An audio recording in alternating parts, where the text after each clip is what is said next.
Le bec en l'air. Je viens de lire dans un vieux magazine américain un conte de Noël qui m'a paru tout à fait charmant.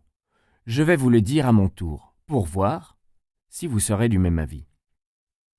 Il y avait une fois un bon vieux bonhomme d'environ 90 ans. C'était un ancien marin qui était mousse au temps où il fit la guerre de l'indépendance. Perclus de rhumatisme et de douleurs goûteuses, le pauvre vieil homme se sentit mûr pour la tombe et le repos céleste. Malgré son âge et son infirmité, il n'avait pas renoncé aux plaisanteries. La veille de Noël, il mit son soulier dans la cheminée pour voir.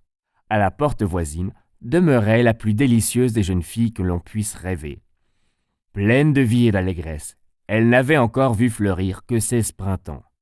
Sa figure, ses yeux, ses cheveux, sa bouche, sa taille, ses pieds, rien en elle qui ne fût la grâce même de la perfection.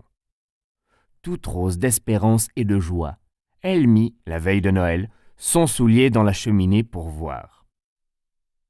Le matin de Noël, le vieux bonhomme trouva dans la cheminée une foule de boîtes et de paquets soigneusement ficelés. Quand il eut déballé tous ces objets, il essaya ses lunettes plus de 1000 fois. Et à la fin, il éclata de rire, pensant qu'il rêvait. Voilà ce qu'il y avait dans la boîte et dans les paquets. Des peignes en écailles, des épingles à cheveux, des bracelets, des bagues, des colliers, des boucles d'oreilles, des jarretières, des gants, des robes de toutes les couleurs. Un chapeau avec un petit oiseau dessus, un chapeau avec un ruban, un chapeau avec des fleurs, des éventails, des nécessaires de toilette, des souliers de balle de satin, des corsets, des ombrelles, des bas de soie, une foule de flacons de parfumerie, 2 manchons, plus de 10 kilos de confiture et quantité d'autres objets de même nature qu'il serait fastidieux d'énumérer. L'ancien marin essuya ses lunettes encore une fois et fit cette réflexion. « Quelle singulière aventure! Et quel drôle d'objet pour un vieil homme comme moi! Pour sûr, j'en suis assez effrayé.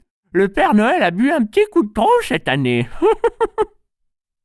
Le matin de Noël, la jolie fille trouva dans la cheminée une foule de boîtes et de paquets soigneusement ficelés. Quand elle eut déballé tous ces objets, elle frotta ses jolis grands yeux plus de 1000 fois. Et à la fin, elle éclata de rire, pensant qu'elle rêvait. Voici ce qu'elle a trouvé dans les boîtes et les paquets.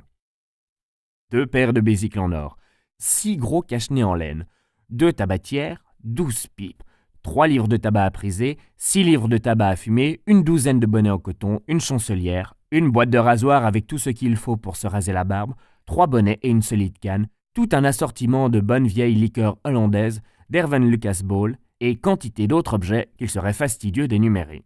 La jeune fille se frotta les yeux encore une fois et fit cette réflexion. « Quelle singulière aventure! Et de drôles d'objets que cette petite fleur des champs comme moi. Sans doute, Papa Noël crut que c'était aujourd'hui le 1er avril. » La nuit passée, le Père Noël s'aperçut de son erreur. Alors il se mit à rire, tant qu'il secoua tout le corps. Il en était malade.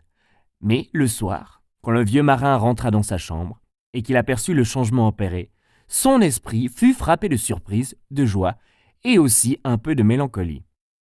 Après dîner, quand la charmante fille rentra dans sa chambre, pas un paquet de pétards au monde n'aurait produit un fracas comparable à l'explosion de ses cris de joie et de surprise.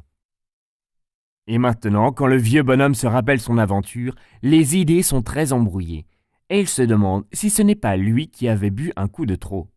Quant à la fille, ses idées étaient aussi très embrouillées. Elle croit qu'elle a rêvé, mais elle n'en est pas bien sûre. C'était Le bec en l'air, raconté par Paton Jean.